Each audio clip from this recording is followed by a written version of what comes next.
여러분 오늘도 잘 견디고 계십니까? 김명준의 뉴스파이터입니다. 어느 회사원이요 자꾸 퇴근할 때 회사 비품을 가져가더랍니다. 하루는 휴지를 가져가고 하루는 커피 믹스를 가져가고 보다 못한 동료가요. 아, 왜 그래? 라고 물었더니 왜? 주인의식까지라고 일하라며. 네, 비슷한 일이 한 치킨집에서 벌어졌습니다.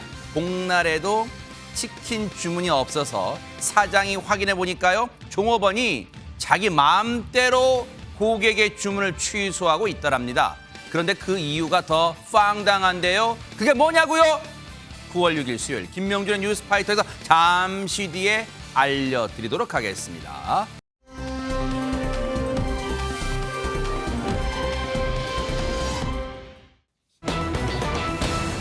아니 달리기를 할 데가 없어서 도로 한복판에서 달리기를 했을까요? 김묘성 기자님. 네, 그렇습니다. 영상을 보시면 아시겠지만 차도 달리고 사람도 달리고 어허. 정말 영화에서 볼 법한 장면들이 실제 상황으로 나타납니다. 어허. 영상 보시면서 설명드리겠습니다. 네. 네, 성남시 소재의 한 도로변에서 있었던 일입니다. 차가 멈추죠. 네. 도로에 차가 서 있다는 신고를 받고 경찰이 출동을 합니다. 어허. 그리고 운전석에 다가갑니다. 네. 근데 차량 운전자가 안에서 잠든 상태인 것으로 보여요. 어머. 그렇다면 음주운전 의심할 수밖에 없겠죠. 어허. 경찰이 갓길 정차 요구합니다. 네. 그런데 이 운전자 이렇게요. 어머머. 갓길로 움직이는 타더니 그대로 속도를 높여서 도주를 아이고, 아이고. 합니다. 네. 경찰이 급히 막 쫓아가보지만 역부족으로 보이네요. 아니 도로 위에서 지금 훤한 낮이잖아요. 도로 위에서 잡는 거 황당한데 그것도 모자라 지금요. 도주 현장에서 내뺐어요. 그런데 지금 저 과정에서 하마터면 경찰 다칠 뻔했습니다. 전현평론가님. 네, 정말 안타까운 상황이 잇따라 벌어질 뻔했는데요. 그러나 요즘 우리 대한민국 시민들 정말 대단하시거든요. 어떤 상황이었는지 영상을 마저 보시겠습니다. 어허, 네. 자, 경찰이 전속력으로 도주 차량을 쫓아가고 있어요. 아이고. 근데 잘 보시면 트럭이 나타나죠. 우와. 도주 차량 앞에 끼어들어서 경로를 차단하는데 이야. 우와. 그런데 아슬아슬하게 이 차량이 이것을 피해서 야. 도주를 계속합니다. 저런. 이대로 놓치고 마는 건가요? 어허. 그럴 리가 없습니다. 잘 보세요. 주변에 대기 중이던 또 다른 순찰차 네. 이제 도주 차량을 쫓기 시작합니다. 어허. 시민들이 저게 뭐야 저게 하고 뭐야? 보는데 그러죠. 아까 그 경찰관분 대단합니다. 전속력으로 달려오고 있고요. 어머머머. 때마침 나타난 한 시민이 본인 차량으로 도주 차량의 경로를 막습니다. 아하. 자, 저 운전자 결국 현장에서 체포됐습니다.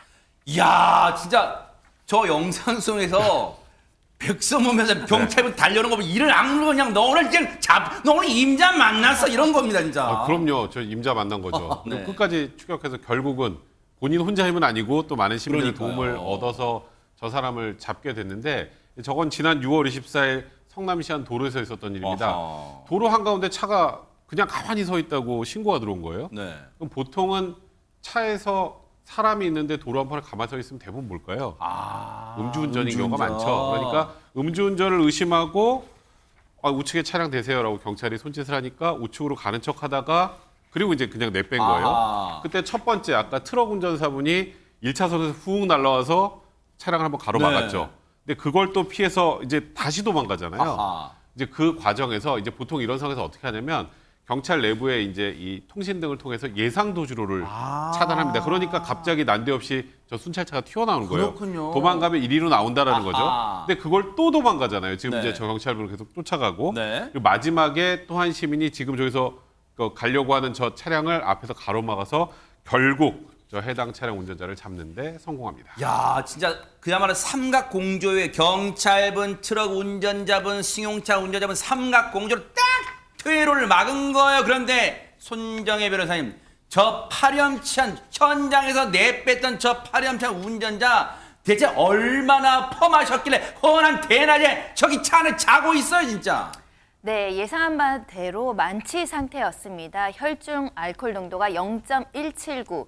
굉장히 이제 면허 취소 수준에 상응하는 술을 많이 먹은 상태로 검거가 됐고요. 네. 그리고 음주운전뿐만 아니라 보신 것처럼 특수한 어떤 위험한 차량을 가지고 공무집행을 방해했잖아요. 특수 공무집행 방해죄도 적용돼서 구속 송치된 상황입니다. 네. 이 남성 같은 경우에는 포기하지 않는 열혈 형사와 두 시민의 환상적인 콜라보로 범죄를 예방할 수 있었다. 이제 경찰이 입장을 밝히기도 했고요. 네.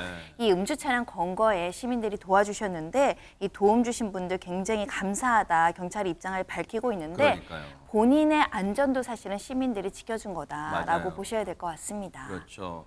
그 트럭 운전자분이나 그 승용차 운전자분 본인들의 안전도 위험할 수 있었는데 기꺼이 도와주신 거예요. 무엇보다 열혈 경찰분, 왜냐하면 앞서 차를 세우는 과정에서 자칫 다칠 뻔했단 말이에요. 그 열혈 경찰분, 우리 뉴스파이터 제작진분이 또 통화 안 해볼 수가 없죠. 얘기 들어보시고 이어가 보도록 하겠습니다. 운전하신 분이 도주하셔가지고 제가 좀 쫓아갔어요. 근데 다른 차선에 있던 흰색 트럭 그 운전자분이 그 모습을 보셨나 봐요. 그래가지고 한번 그 막아주시고 제가 차량 내려가지고 그 음주운전 차량 그쪽으로 가가지고 또 도주 못하게 막고 있는데 또 다른 분이 보시고서는 차량 그 유턴해서 막아주신 거거든요. 도움이 크게 됐죠. 특히 두 번째 막아주신 분 있잖아요. 그 운전자분 아니었으면은 되게 힘들었을 것 같아요. 그 영상 보시고 주변에 뭐 직장 동료분들이 연락 오셔가지고 영상 봤는데 달리기 빠르더라 이렇게 그냥 장난식으로 연락 오시는 분들은 몇 분 계세요. 진짜로요. 그 음주 운전자를 보고 온몸을 던져 검거에 나섰던 이 경찰관분, 그리고 그 장면을 보고 주저없이 나섰던 시민분들 정말 모두 감사의 박수를 보내드립니다. 정말 영웅들이십니다.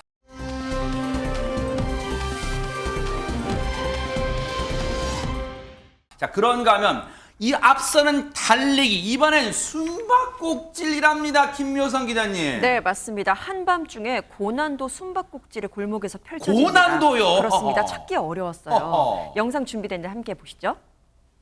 지난달 자정입니다. 일단 인적 드문 골목길에 검은 옷 차림의 남성이 이렇게 보이죠. 네.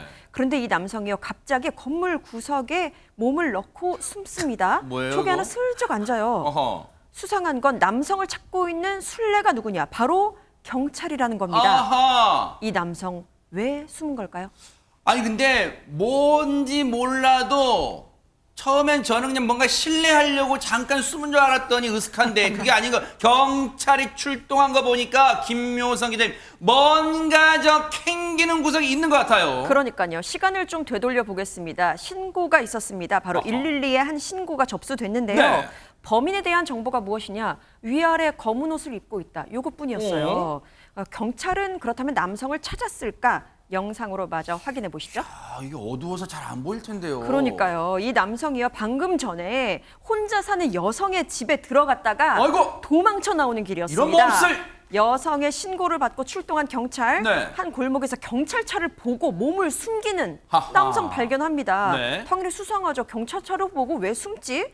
라고 해서 다가가서 말을 건넵니다. 네. 왜 숨었냐? 물어보니까 그냥 앉아 있었습니다. 어허. 선량한 시민을 의심하나요? 라면서 횡설수설을 하더랍니다. 어허. 그러나 경찰의 끈질긴 추궁 끝에 결국 범행을 자백했고요. 현장에서 이렇게 검거가 됐습니다. 네. 아니 참 타조 같은 인간이에요. 저거 잠깐 숨는다고 경찰한테 안 들킬까요? 그런데 멀쩡하게 남의 여성 집에는 저 인간이 왜 들어갔다 나온 겁니까? 전현 평론가님. 그러니까요. 타조는 인간에게 해를 끼치진 않잖아요. 맞아요. 네. 정말 나쁜 사람입니다. 네. 이 남성이 현행범으로 일단은 체포는 됐는데 잘 보시면 한 집에 들어갔다가 도망쳐 나온 건가? 그렇지 않습니다. 같은 날 두 곳이나 침입을 시도했었거든요. 네. 지난달 5일 오전 0시 50분이죠. 말 그대로 한밤중입니다. 서울 서대문구의 남가자동에 있는 한 다세대 주택에 일단 60대 여성이 사는 집에 침입을 하려고 시도를 했는데 이 여성분이 문을 잠가버리니까 도주를 해서 이번에는 20대 여성이 사는 집에 침입을 하려고 했습니다. 네. 문제는요, 두 번째 시도에선 집까지 들어가서 안방까지 들어가려다가 그 여성과 마주치니까 일이 뭔가 제대로 안 돼서 도주를 했고 시민들의 신고로 인해서 두 번째 침입 주거지 100m 인근에서 앞에 보시는 화면처럼 경찰에서 체포된 겁니다. 근데 이 남성이 잡히고 나서도 반성하는 기색이 전혀 없어요. 네. 오히려 내가 술 마시고 우리 집인 줄 착각했다 이렇게 횡설수설하고요. 문이 열려서 들어갔다라고 하는데 문이 열려 있으면 남의 집 막 들어가도 하하, 됩니까? 네. 반성의 기미가 보이지 않습니다. 뚫린 입에서 나온다고 다 말인 줄 알아. 이 인간아, 어떻게 두 곳이나 착각하고 들어갈 수 있어. 그리고 만약에요, 저 해당 여성분들이 인기척을 내지 않고 만약에 무방비였다면 큰일 날 뻔한 그런 상황이었는데, 아니 근데 보세요, 손정희 변호사님, 이 남성 자기 딴에는 머리 쓴다고 거기 으슥한 데 숨었지만 딱 걸렸었는데 잡고 보니까 이 몹쓸 남성 더 악질적인 면이 있었다면서요. 네, 범죄 전력을 조사를 했더니 지난해 11월 이미 성범죄 전력으로 처벌받은 내역들이 확인이 되는 겁니다. 일단 내용도 비슷합니다. 동종 전과라고 말씀드릴 수도 있는데 주거 침입 그리고 강간 미수죄로 어머, 세상에. 지난해 11월이었죠. 2층 창문을 통해서 한 베트남 유학생이 살고 있는 집에 침입했다가 이 성범죄를 시도했고요. 미수에 걸쳐서 집행유예로 한 차례 선처를 받은 전력이 있는데 지금 집행유예 기간 중이라는 겁니다. 1년 6개월을 선고를 받았는데 집행유예 기간 중에 또다시 이렇게 재범을 한 사건이고요. 그만큼 재범 우려가 굉장히 높다 이렇게 평가될 수 있습니다. 세상에, 잡고 봤더니 잡범도 아니고요, 강간 미수범의 강력사건 전렸던 인간이에요. 그런데 저 인간이요, 잡히고 나서도 뻔뻔한 태도를 보였다는데 관련 얘기 들어보시고 이어가 보도록 하겠습니다.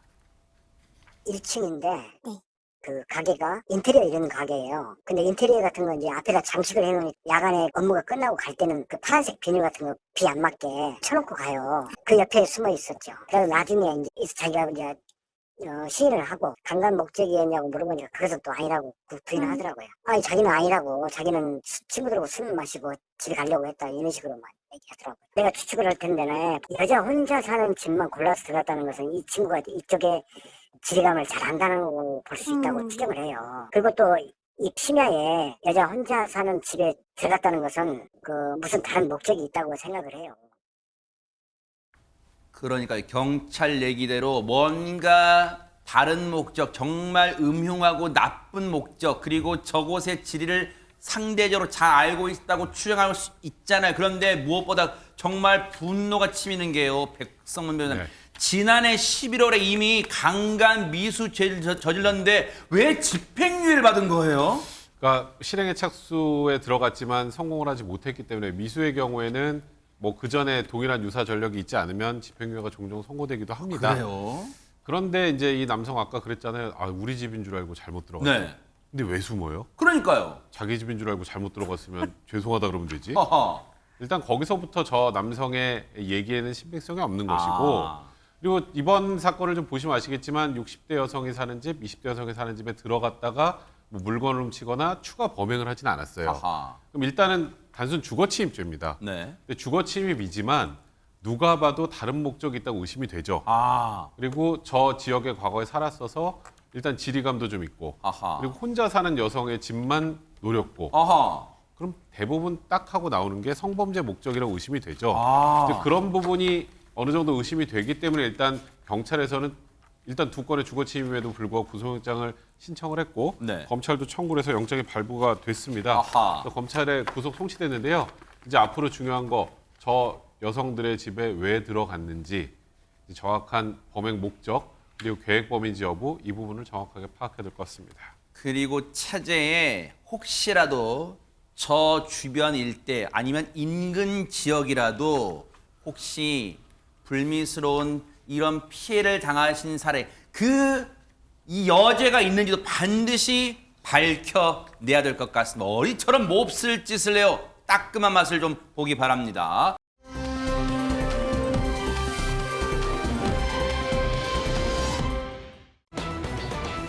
자, 분위기 바꿔볼게요. 우리나라 유명 산악인의 대명사죠. 엄홍길 대장과 함께 등반한 역도 여제라?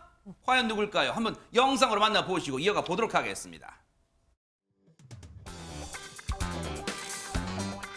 천구 마루의 계절, 서울의 명산, 대한민국의 명산, 세계적인 명산, 이강산, 북악산, 오늘 산행을 하는데요. 저희 클라이밍이 청와대 권역을 시작으로 해서 많은 국내에 오늘 산행이 안전하게, 아주 기쁨 넘치게, 행복 넘치게 산행이 잘 마치기 바라고.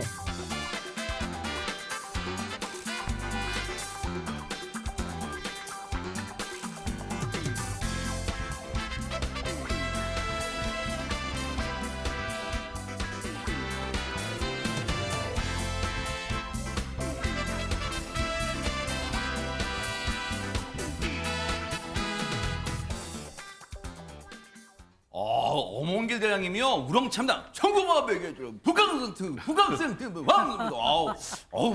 왕뭐 짱짱합니다. 그런데 지금 어몽길 대장님 옆에 아주 눈에 익은 분들이 좀 보여요. 네, 그렇습니다. 프랑스 출신 방송인으로 활약하고 있는 파비앙 씨도 함께했는데요. 아하. 선글라스를 끼고 멋진 모습을 또 보여줬습니다. 네. 한국에서 산 지 벌써 15년째나 되더라고요. 그래요? 꽤 오래됐고 원래 등산하는 것을 좋아했는데 네. 지금 또 서촌 주민이래요. 아하. 그래서 이 북악산을 서울을 대표하는 관광지로 알리기 위해서 이곳에 참여했다라고 알려지고요. 네. 이날 행사는 뭐 파비앙 씨뿐 아니라 한국 대학생 그리고 외국인, 한국에서 유학하고 있는 외국인까지 포함해서 한 20여 명 정도가 함께한 것으로 전해지고요.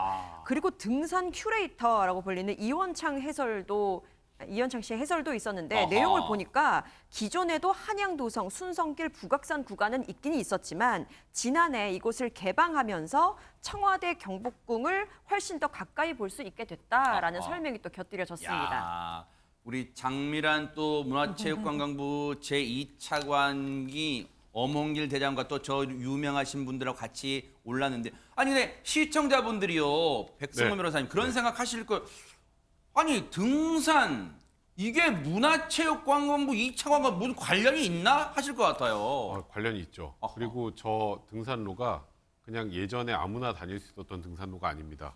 이름이 대통령의 비밀 산책로.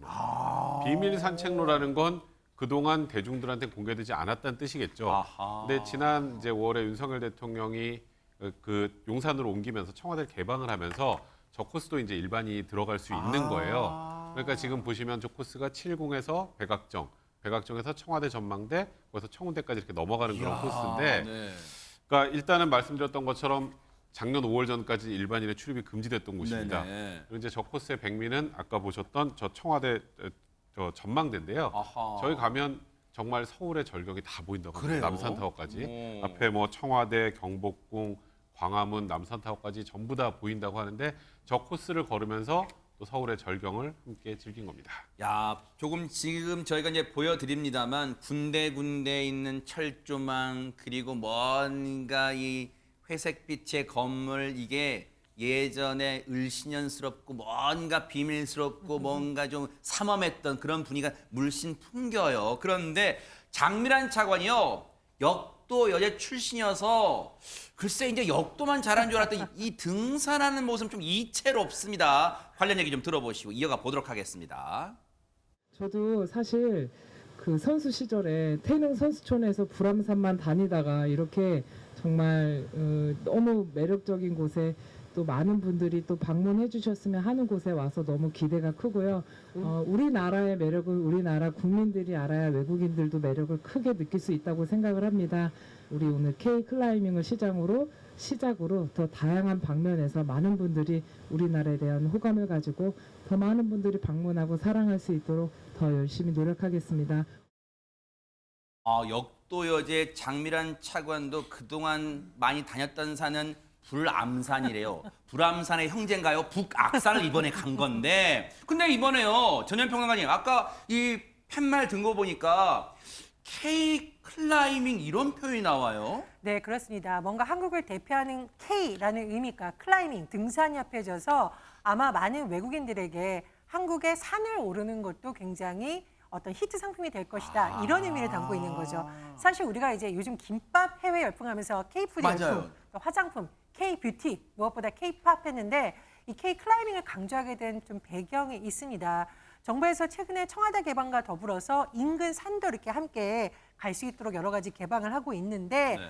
외국인들로서는 이것이 좀 굉장히 신기한 경험이 될 수가 있어요. 많은 외국인들이 서울에 오면 깜짝 놀라는 게 도심 한가운데서 등산을 할 수 있다니 이렇게 하거든요. 그래서 네. 그런 부분을 K 클라이밍에 비교한 것으로 보이고요. 네. 특히 오늘 장미란 차관 옆에 있는 저분은 이제 프랑스에서 온 파비앙 씨잖아요. 네. 파비앙 씨가 이제 막 순댓국 먹으면서 이모 고추 좀 주세요 할 정도로 한국 사랑이 각별한 곳인데 파비앙도 등산을 좋아하는 것으로 그래요? 유명합니다. 그래서 외국인 친구들이 한국에 오면 야 이렇게 도심에 산이 있어 즐거워한다고 하는데 이번 일을 계기로 아마 K 클라이밍이 좀 더 확산되지 않을까 그런 기대가 나오고 있습니다. 그러네요. 사실 저 등산로는 이미 지난해부터 일반에 개방되긴 했지만 서울에 계신 분이라 해도 이 개방된 사실조차 모르신 분도 많으실 거예요. 그런 면에서 이번에 엄홍길 대장과 장미란 차관이 같이 등반한 것은 많은 분들에게 널리 알릴 수 있는 계기가 된 것 같아요. 손정희 변호사님. 네, 일단 뉴스파이터에서 주목하게 되는 계기도 됐기 때문에 네. 홍보 효과 톡톡히 좋을 것 같고요. 특히 네. 이게 이제 문체부에서 주목하는 사업입니다. 아. K 클라임이 일단 문체부 입장에서는 아직까지는 이제 시작 단계다 이렇게 이야기를 하고 있고 네. 적극적으로 이제 홍보에 나설 방침이라고 하는데요. 우선 청와대 권역을 중심으로 다양한 등산 코스를 마련한다라고 합니다. 그리고 이제 등산이라는 게 어떤 분들은 너무 어려워서 막 2-3시간씩 가는 거 너무 힘들어하시는 분들 있잖아요. 그래서 코스를 다양하게 개발해야 돼 시간, 이 코스 시간도 분배를 해서 짧은 구간, 좀 긴 구간 이렇게 할 방침이라고 하는데요. 그리고 등산만 하는 게 아니라 또 핵심 요소가 관광과 접목을 한다라는 겁니다. 예를 들면 등산만 목적으로 정말 작정하고 가야 되는 설악산, 뭐 지리산 등반 이런 것까지 좀 다르게 예를 들면 강주와 무등산 아니면 뭐 대구와 팔공산처럼 도심을 관광하면서 또 같이 등산까지 즐길 수 있는 코스를 개발한다라는 괜찮네요, 것이 진짜. K 클라이밍의 핵심이라고 하는 거고요. 아하. 즉 서울 도심을 관광을 하면서 서울 도심에 있는 산을 같이 등반을 그러네. 한다는 겁니다. 아하. 굉장히 외국인들에게도 좋은 어떤 관광 콘텐츠가 되지 않을까라고 주목할 만한 네. 것 같고요. 특히 전날 우리 장 차관이 참가한 학생들에게 이런 질문들도 하거든요. 뭘까요? 일단 코스 난이도가 적절한지. 아, 그래요? 사실 학생들이 잘 오를 수 있어야 대중들도 편하게 올라갈 수 있는 거거든요. 네. 특히 등산 장비가 집집마다 다 없는 곳도 있습니다. 이런 장비를 대여하는 것도 도움이 되는지 이런 질문도 했다라는 것이고요. 네. 우리 국민들이 먼저 북악산을 많이 찾고 관심을 가지면 자연스럽게 외국인에게도 이제 많이 알려져서 맞아요, 찾아올 진짜. 거라 믿는다 이런 얘기도 했는데요.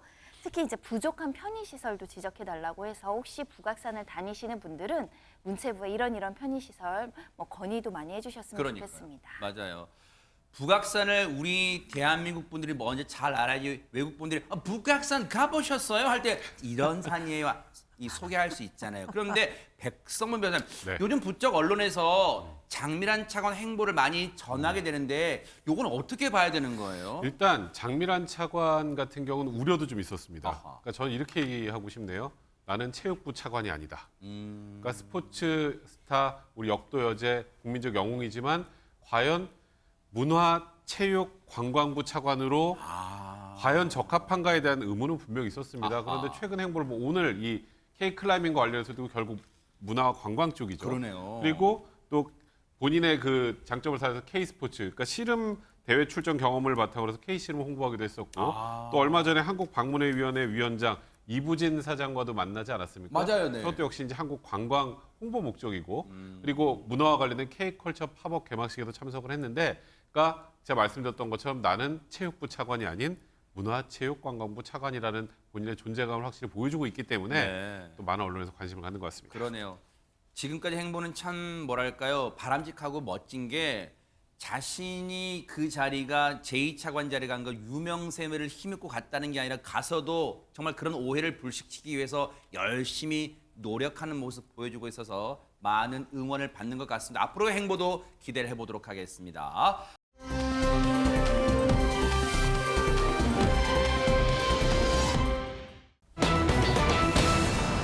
어제 국회에서 정치 분야 대정부 질문이 나왔는데요. 살다 이런 질문은 어떻게 봐야 될까? 여러분도 같이 한번 보시기 바랍니다. 보고 이어가 보도록 하겠습니다.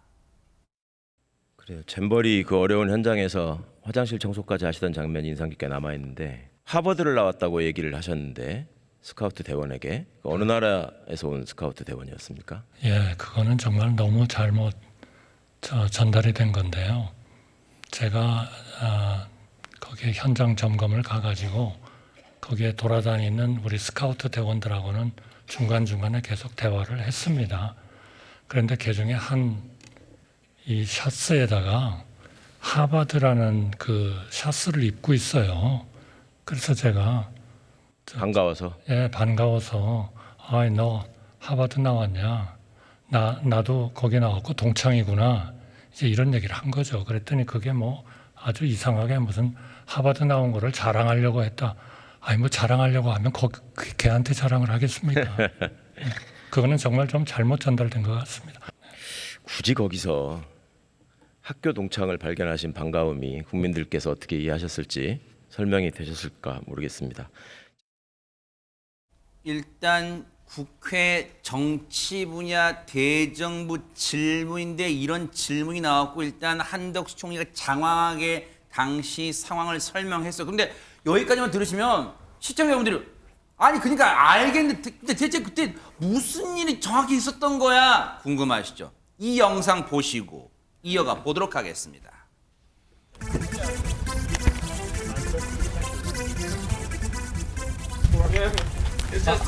I'm a graduate of Harvard. Really? Yes. I'm a prime minister of Korea. Are you the president? I'm a prime minister. You're prime minister of Korea. The Wi-Fi is okay for you? Okay. Okay. Like it? No, I don't have one. Can I give you? It's yours. Really? Okay. Can you have it, It's too hot. Have a nice time. Thank you. Have a nice day. 일단은 저런 상황이 벌어졌고 백성문 변호사님 뭐 굳이 팩트 체크라는 표현을 쓰고 적절할지 모르겠지만 팩트를 확인하는 차원에서 하버드와 한덕수 총리와는 관련이 있습니까? 있죠. 한 총리는 서울대 경제학과 졸업하고 하버드 대학원에서 경제 석박사 학위를 받았으니까 하버드 졸업생 맞죠. 아하. 근데 제가 참 그러니까 최강욱 의원은 일단은 지금 저 상황이 굉장히 부적절했다는 취지로 질문을 하고 마지막에도 결국 동문을 발견한 그 즐거움이 국민들의 반감이 어떻게 이해했을지 설명됐을까 모르겠다. 좀 부정적인 취지로 얘기를 하시는 것 같아요. 네. 근데 다른 거 다 100번 양보해서 자랑을 하셨다 치죠. 그걸 왜 국회 대정부 질문, 정치 분야에서 질문하십니까? 아하. 국민들이 저걸 보고 한덕수 총리가 잘못했구나, 잘했구나 이런 거를 지금 논할 그런 상황 자체가 아니잖아요. 아하. 잼버리 현장에 가서 어떤 문제가 있었다면 그에 대한 질문을 하는 게 맞지. 그러니까 저는 참 정말 이런 것 보면서 창피하면 국민의 몫인 것 같습니다. 전혜연 평론가님, 최강욱 의원이 저 영상을 뭐 찾아봤을까요? 아니면 누구한테 이런 일이 있었다더라고 얘기를 들은 건지는 모르겠지만 왜 저런 질문을 하게 됐을까? 전혜연 평론가님 보시기는 어떻습니까? 그런데 만약 한덕수 총리가 이제 저 발언을 한 배경이라던가 우리가 이제 때와 장소에 따라서 똑같은 말이라도 어떻게 받아들여지는 달라질 수 있겠죠. 한덕수 총리가 하버드를 나왔다는 건 다 알려진 사실인데 왜 이렇게 일부 커뮤니티에서 시끌시끌하고 사람들이 난 이대 나온 여자야? 뭐 다른 버전이냐? 이렇게 이제 비아냥 섞인 말까지 나오게 된 것은 네. 배경을 좀 볼 필요가 있습니다. 네. 사실 이제 잼버리가 잘 끝났으면 다행인데 그렇지 않고 여러 가지 파행이나 문제가 있어서 총리가 저기 현장에 가게 된 거고 당시 상황은 세계 각국에서 온 청소년들이 쓰러져서 응급차에까지 실려간 상황이었어요. 그래서 이제 총리가 여러 가지 현장 점검을 간 상황에 관심이 몰렸는데 저런 상황에서 왜 굳이 저런 말을 하냐. 지금은 그것보다도 사태를 수습하고 조금 더 좀 진지한 모습을 보여줬어야 되는 거 아니냐. 그런 비판 여론이 작용을 해서 저런 것이 나온 것으로 보이고요. 또 이제 대한민국 총리시니까 말 한마디 한마디가 전 세계를 타고 방송될 수 있었는데 굳이 특정 대학을 졸업한 얘기를 저렇게 했어야 됐냐. 그런 것 때문에 아마 많은 곳에서 또 비판이 제기된 것으로 보입니다. 일각에서는 그럴 수도 있을 것 같아요. 백성 변호사님. 네. 홍길동처럼 아버지를 아버지라 부르지 못하는. 그러면 한덕수 총리 입장에는 서울대 나왔단 말도 못하게 되는 거예요. 어떻게 봐야 됩니까? 그냥 이런 것 같아요. 어떤 상황에서든 부정적으로 보려면 모든 게 부정적으로 보입니다. 그러니까 저 상황에서 물론 조금 전에 전현 평론가님 말씀하셨던 것처럼 굉장히 위중한 상황에 가신 거고 네. 그곳에서 아까 최강욱 의원 얘기했던 것처럼 뭐 화장실 청소까지 하고 그랬죠. 뭐 굉장히 직접 닦았죠. 진지하게 임했는데 네. 저기에서 딱 저 한 단면에서 그러니까 하버드란 그 문구가 쓰여진 티셔츠를 입은 학생과 학교 관련된 담소를 나눈 것 저기서 왜 진지하지 않아? 저기서 왜 학교 자랑이야? 그거는 말 그대로 비판을 위한 비판이고 그냥 보기 싫은 거예요. 그러니까 저는 그런 방식의 정치는 좀 지양된다고 생각하고 제가 또 100번, 1000번 다시 말씀드리지만 대정부 질문에 저런 질문을 왜 합니까? 네. 어쨌든 국민의 생각과 의견이 다 다를 수 있잖아요. 근데 총리라는 게 그래서 어려운 자리 같기도 해요. 그래서 이 최강욱 의원의 어떤 발언을 참조하셔서 조금 더 이제 앞으로는 헤아릴 수 있는 그런 사려 깊은, 뭐 사려 깊지 않았다는 건 아닙니다만 좀 더 생각하는 그런 행보를 좀 보여주시기를 당부드리겠습니다.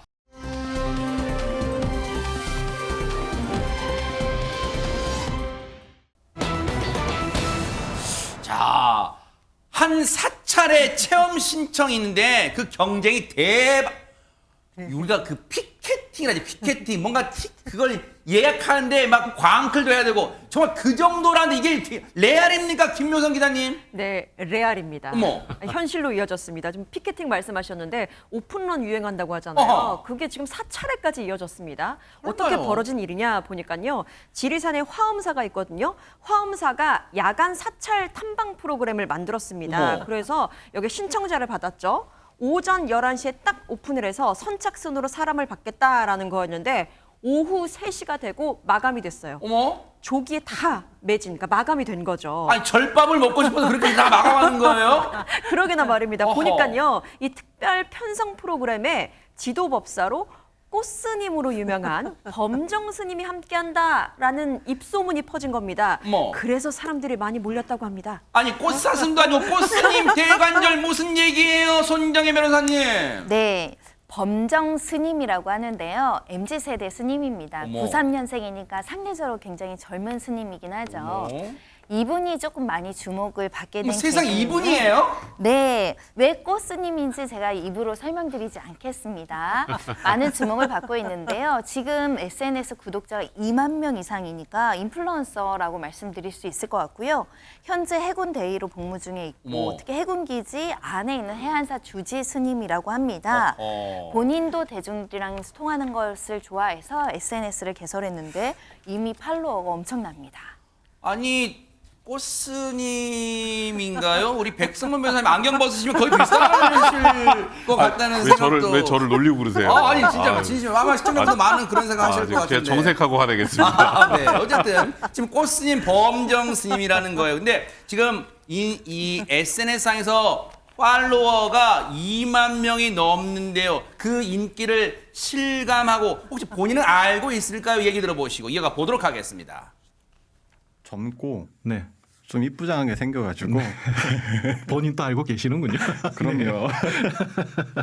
저는 한 번도 제가 스님 이외의 삶을 꿈꿔본 적도 없고 승복을 벗고 다른 옷을 입고 살아가는 모습을 상상해본 적도 없습니다. 너무나 저한테는 네. 출가 이후의 상당 부분을 차지하는 부분이 삭발하고 승복 입고 네. 이게 고문신 신고 다니는 게 네. 거의 다라고 봐도 무방할 정도로 제게는 의미가 굉장히 큽니다. 야, 이 삭발을 해도 이 원천적인 이 수려한 미모는 더 감출 수가 없는데 더 오래 빛나는 것 같아요. 그런데 전혜연 평론가님, 지금 보통 이 범정 스님은 우리가 그동안 고정 관념적으로 알고 있는 선입견으로 알고 있는 그 스님 모습과는 좀 많이 다른 것 같긴 해요. 그렇습니다. 제가 범정 스님의 SNS를 봤더니 BTS라는 별명을 붙여주신 분들이 계시더라고요. 그 BTS가 B 부처님께서 T 택하신 어머. S 스님이다. 어머. 이런 표현이라고 하는데 그 정도로 뭐라고 할까요? 많은 MZ 세대들이 좋아하고 이제 스님이 어떤 생각을 하고 계신지 궁금해하시는 것으로 보입니다. 그런데 좀 가끔 오해를 받으시는 것 같아요. 저 화면에 나온 거 보면 스님이 이제 피부가 너무 하얗고 입술이 빨갛게 나오다 보니까 주변에서 계속 화장한 거 아니냐고 짓궂은 질문을 하고 방송에서도 그런 질문한 적이 그래요? 있더라고요. 네. 그러니까 스님이 아니라고 나는 따로 화장하지 않은데 선크림은 바른다 이렇게 말씀하셨습니다. 네. 어쨌든 뭐 외모에 대해서 자꾸 칭찬하고 관심을 가져주는 부분에 대해서 네. 난 잘생겼다고 생각은 안 하지만 수행자로서 대중에게 미치는 모습, 대중들이 보는 모습은 또 중요하다고 생각한다. 네. 이렇게 솔직하게 말씀을 하셨습니다. 아니 뭐 저기 나쁘게 뭐 보려는 건 아니지만 어쨌든 이것도 좀 이채로워요. 이 선크림은 바르신답니다. 그리고 솔직하게 말씀하시니까 저는 그것도 안 발라요. 안 바르고도 이렇게 뭐 잘생겨서 한 거 아니잖아요. 범정 스님이 지금 그러니까 오히려 솔직하게 말한 거예요. 그런데 꽃사슴이란 별명 그러면 백성문 변호사님 진짜 단순히 정말 잘생겨서 붙인 거 왜 이유가 있어요? 꽃사슴이 아니라 꽃스님. 꽃사슴. 꽃사슴은 아니에요. 왜 자꾸 사슴 얘기를 있어요. 하세요? 일단 SNS 계정 이름이 꽃스님이잖아요. 아까 저기 질문하실 때 본인도 이쁘장하게 잘생긴 거 알고 계신다고. 네네.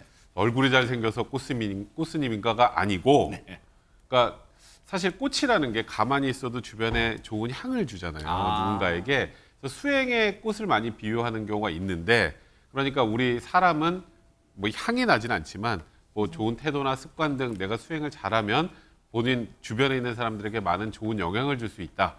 그래서 말 그대로 꽃다운 수행자. 그래서 저는 꽃이 되고자 한다. 그러니까 얼굴 잘생겨서 내가 그거 알아서 꽃스님이 아니고 꽃다운 수행자가 되겠다는 게 꽃스님이었습니다. 야, 이게 진짜 이 말에 정말 향기가 있어요. 그런데 지금 MZ세대 지금 스님이잖아요. MZ세대의 특징은 뭐예요? 활발한 소통 이런 거잖아요. 관련 얘기 좀 들어보시고 이어가 보도록 하겠습니다. 제가 집에 5가족 이렇게 청주에 네. 살다가 출가하기까지 딱 일주일 걸렸습니다. 아버지께서 오셔서 이런 삶이 있다. 어떻냐? 아침, 점심, 저녁 계속 얘기하셨어요. 그냥 그게 맞다. 얘기 네 하고 절에 갔죠. 네네. 그게 이제 짐을 싸들고 간 첫 번째 날 그냥 바로 저희 두고 가셨어요. 저는 세상에 이별이 뭔지 몰랐어요. 근데 그때 떠나는 아버지 어머니 차를 보고 막 울기 시작했어요. 이게 이별이구나. 다시 못 볼 것 같다. 네. 한 달 내내 울었어요. 지금 얘기 듣고 나니까요. 김묘선 기자님, 이 자출가하게 된 그 배경도 영화 같은 얘기네요, 지금. 굉장히 좀 특이한 경우가 아닐까 싶습니다. 부모님의 적극적인 권유를 어머. 통해서 출가를 했다라는 점이요. 그러니까요. 근데 참 특이한 게요. 이 범정 스님뿐만 아니라 3남매 모두가 출가를 했다고 해요. 진짜요? 부모님의 권유 때문에. 어머. 보니까 지리산 등반 중에 중학교 2학년 때 일입니다. 그때 화엄사의 총무 스님을 알게 됐고 이러면서 연을 맺어 갔는데 그래서 부모님의 적극 권유가 있었고 말씀 들으신 대로 사실 처음에는 계속 울기만 했었대요. 이것이 이별이구나 라면서 한 달은 정말 우는 시간만 지속이 됐는데 그럼에도 그때 뭐 다들 컴퓨터도 사주시고 옆에서 맛있는 것도 먹으라고 좀 내주시고 하면서 네. 친자식보다 더욱더 잘 챙겨주셨다라는 또 기억을 다듬어 봅니다. 그리고 나중에 아버지께 여쭤봤다고 합니다. 왜 나를 이렇게 보냈냐라고 물어봤는데 본인은 아내와 자식들이 있으니까 출가할 수가 없어서 자녀들이라도 했으면 좋겠다라고 이야기를 했답니다. 그러니까 네. 불교에 대한 뜻이 정말 대단한 아버님이셨던 것 같아요. 남동생은 앞서 잠시 사진 나왔고요. 여동생분도 비구니 생활을 하고 있대요. 정말로 놀라운 이 집안이다. 뭐 그런 표현이 적절할 것 같은데, 근데 보세요. 이 행보 일단 우리한테 놀라운 행보예요. 왜냐하면 일반적이진 않기 때문에. 그런데 이 행보, 범정 스님의 이런 행보에 대해서 뭐 곱지 않은 시선도 있다 하는데 어떤 걸까요, 내용이? 예, 사실 범정 스님이 이렇게 미디어에도 많이 나오시고 또 적극적으로 SNS를 하고 있으신데 일각에서는 아니 스님이 수행에 더 집중하셔야지 너무 이런 걸 하시는 거 아니야라는 좀 우려할 시선이 있는 것으로 보입니다. 네. 하지만 스님의 말씀을 들어보면 또 우리가 이해가 될 수 있는 부분이 있는데요.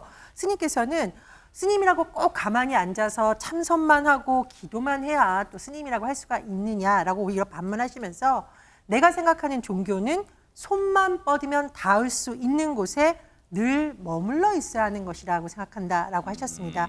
아마도 이 SNS를 통해서 조금 더 유연하게 또 대중과 친숙하게 다가가고 싶다라는 마음을 밝히신 걸로 보입니다. 네. 어쨌든 좋은 뜻은 통할 거예요. 앞으로 또 범정 스님의 행보 또 관심 있게 많은 분들이 지켜보실 것 같습니다.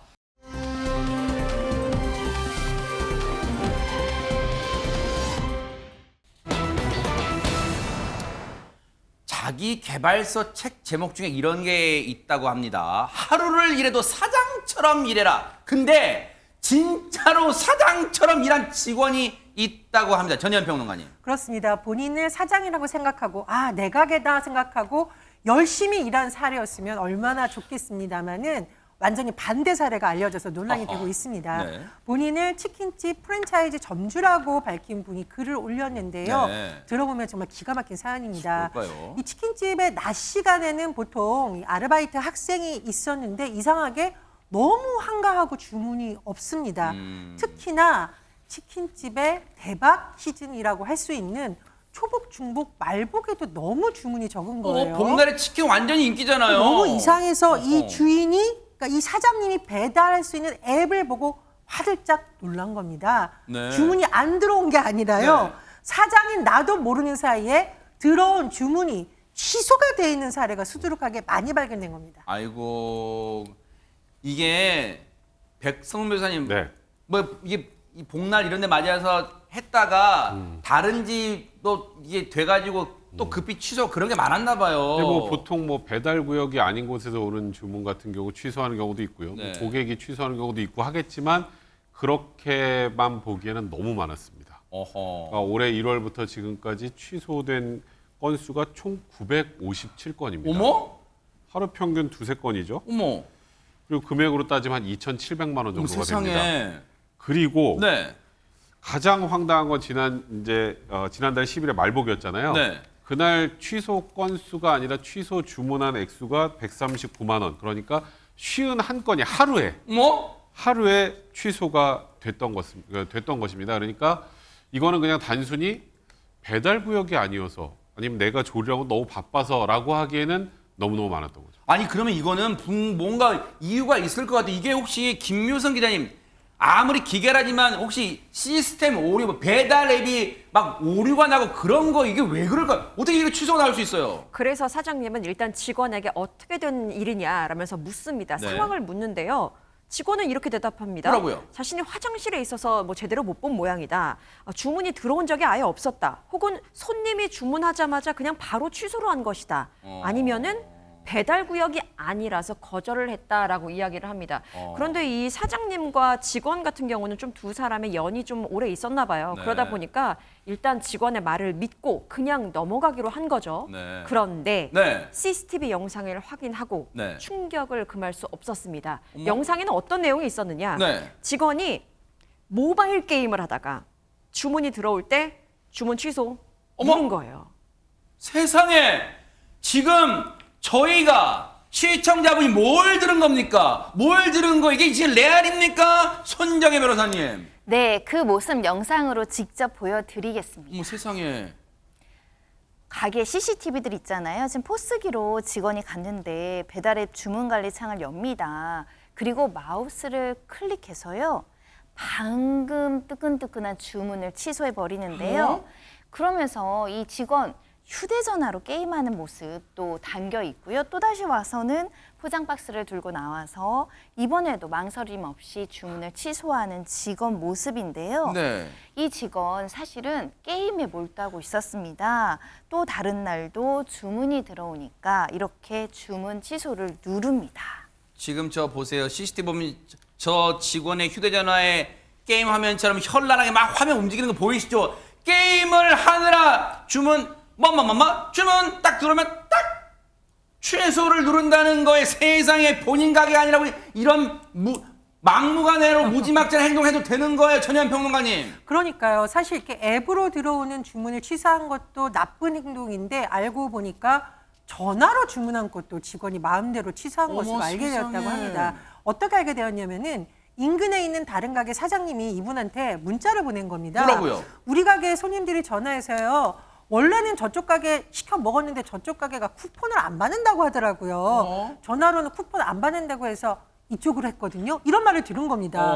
이분 입장에서는 깜짝 놀란 것이 아니 전화 주문해도 쿠폰 받아주는데 왜 그랬을까 추정을 해본 건데 전화 주문할 때 쿠폰을 쓰면 이 번호를 받아 적어야 된다라고 해요. 네. 그러니까 직원이 이 쿠폰 번호 받아 적고 이런 게 귀찮아서 혹시 취소한 게 아니냐라는 생각이 들고 한 5건 중에 1건 정도는 뭐 정말 바쁘거나 배달 불가능한 지역이라서 취소한 것 같지만 그럼 나머지는 직원이 좀 귀찮으니까 이런 게 아니냐는 추정이 나오고 있습니다. 아니 저 직원하고 점주분하고 엊그제 계약한 사이도 아니고 오래 됐다면서 어떻게 이럴 수 있어요? 4년이랍니다. 어머, 세상에. 세월이 4년이고 그리고 이 점주분도 예전에 이제 본인도 직원이었던 적이 있었대요. 아. 그래서 그러니까 본인이 더 잘 알잖아요, 그 마음을. 그래서 뭐 휴가나 이런 것도 굉장히 딱 적절하게 제대로 줬었다고 하는데 네. 근데 그래서 그냥 내보낼까 생각도 했었는데 심지어 이 문제에다가 청소를 많이 안 해놓은 걸 가지고 한번 지적을 했더니 본인이 그냥 퇴사를 했답니다. 아유. 그 상황에서 이걸 그냥 보내줘야 되나라고 하다가 지금 저희가 보는 저 영상이나 말복 하루에 뭐 159만 원어치 정도가 139만 원어치 취소된 걸 보고 이건 진짜 조용히 넘어갈 일이 아니구나라고 네. 생각을 했다고 하고요. 아하. 배달앱 하나에서 139만 원이면은 다른 배달앱까지 하면은 훨씬 더 손해가 클 가능성이 많겠죠. 네. 그래서 이거는 손해배상 청구를 하든 무언가 형사적으로 문제를 삼든 해야겠구나. 그래서 혹시 손해배상 같은 것들을 받을 수 있는지 너무 충격받아서 개업하고 처음으로 가게문도 닫으셨다고 합니다. 오늘 고소장 접수에 아유. 경찰을 찾아갔다고 하는데 제가 말씀드렸던 것처럼 이 직원은 이런 것 때문에 화가 났는지 본인은 퇴사했다고 합니다.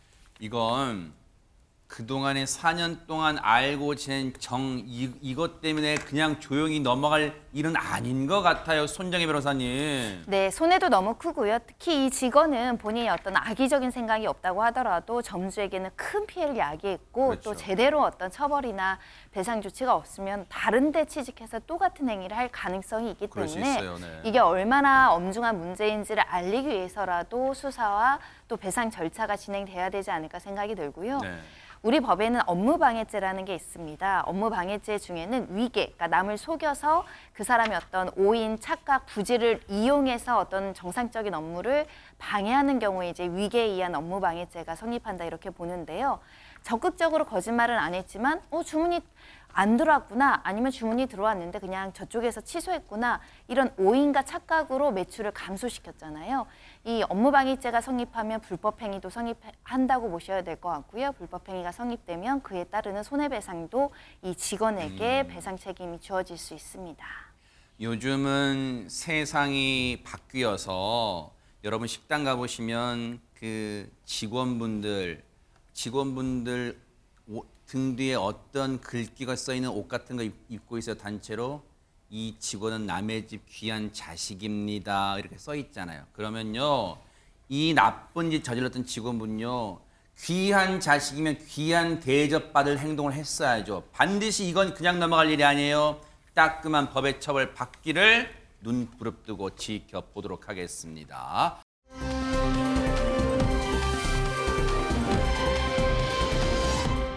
자, 그런가 하면요.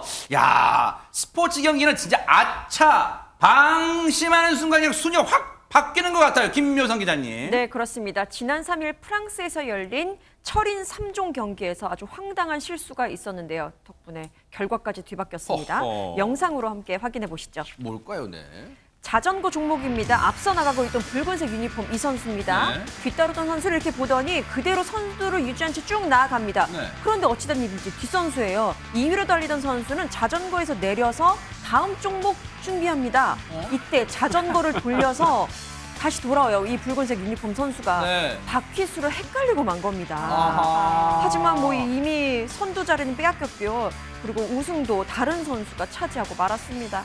야, 이게 진짜 황당 시츄에이션인데 근데 우승한 저분도 순간적으로 자신의 그 바퀴수도에 헷갈려서 한 바퀴 더 돌아야 되나 했을 것 같은데 관련 얘기 들어보시고 이어가 보도록 하겠습니다.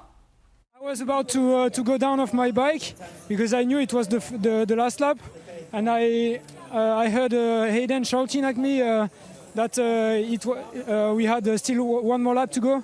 So I came down a bit too late, and I saw him pass me like this. So I was really confused, and I think he was as well. So yeah, I'm really sorry for him. Because we didn't have the battle we wanted in the last stage, but yeah, it's part of racing, and I'm sure he will be good in the last two stages. 그러니까요. 저분도 진짜 한 바퀴 더 돌아야 되나 했다는데 근데 진짜 안타깝는데 왜 이런 일이 일어났을까요, 손정혜 변호사님? 네, 선두를 달리던 선수는 와일드 선수인데요. 이때 그 한 바퀴 남았다라는 표지판이 있었는데 그걸 누군가 치워버렸다는 어머나. 거예요. 그러면서 한 바퀴가 더 남았다라고 이제 착오를 해서 이 선두를 달리던 선수가 결국은 선두를 빼앗기고 두 번째로 이제 달렸던 레오 베르제르 선수가 지금 인터뷰한 장면을 보시고 계신데요. 네. 일단 네 바퀴를 돌고요. 수영으로 넘어가면 되는데 한 바퀴를 더 돌았던 상황이 됐습니다. 아이고, 아니 근데 이런 거는요 주최 측이 이렇게 하면 안 돼요. 왜냐면 저분들은 저 분야에서 저 대회만을 위해서 진짜 몇 달이고 이렇게 노력했을 거 아니에요. 그런 노력이 물거품이 되지 않게 좀 잘 준비해 주시기 바랍니다.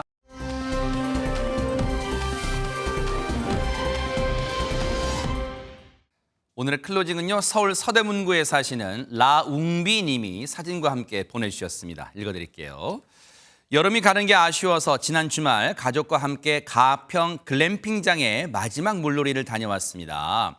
평소 주말에 근무하는 일도 잦아서 딸 연서와 많이 놀아주지 못해 미안했는데 이날만큼은 아빠와 남편 노릇 톡톡히 했네요. 저녁에는 고기도 구워 먹으면서 세 식구가 오순도순 얘기하다 보니까 이런 게 행복이구나 싶었습니다. 이젠 벌써 가을 여행을 계획하고 있네요. 이렇게 보내주셨습니다. 라웅비님 진짜 멋진 남편이자 아빠십니다. 라웅비님 가족의 가을 여행도 미리 응원하겠습니다. 김명준의 뉴스파이터 여기서 마치겠습니다. 함께해 주신 여러분 고맙습니다. 보고 계십니까? 대박 사건. 네, 안녕하십니까? 김명준입니다. 여러분과 함께하는 뉴스파이터. 다양한 소식과 뉴스를 보고 싶으시면 화면 오른쪽을 꾹 눌러 구독해 주시길 바랍니다. TV로도 유튜브로도 여러분께 한 발 더 다가가겠습니다. MBN 뉴스와 뉴스파이터를 사랑해 주셔서 고맙습니다.